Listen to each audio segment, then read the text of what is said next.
ಗಣರಾಜ್ಯೋತ್ಸವವು ಭಾರತ ದೇಶದ ಹೆಮ್ಮೆಯ ದಿನ.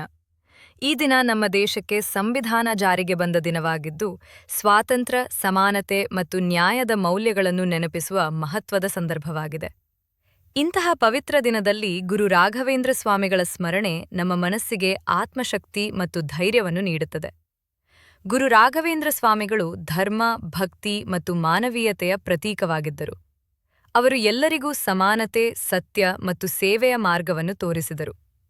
ಅವರ ಉಪದೇಶಗಳು ದೇಶದ ಏಕತೆ ಮತ್ತು ಸಹೋದರತ್ವಕ್ಕೆ ಪ್ರೇರಣೆಯಾಗಿವೆ.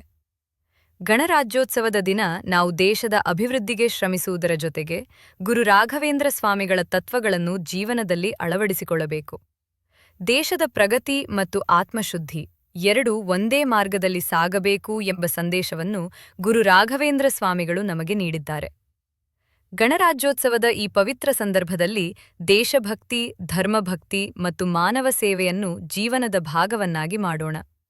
ಗುರು ರಾಘವೇಂದ್ರ ಸ್ವಾಮಿಗಳ ಆಶೀರ್ವಾದದಿಂದ ಭಾರತ ಸದಾ ಶಾಂತಿ, ಸಮೃದ್ಧಿ ಮತ್ತು ಶಕ್ತಿಯ ದೇಶವಾಗಲಿ ಎಂಬುದು ನಮ್ಮ ಪ್ರಾರ್ಥನೆ.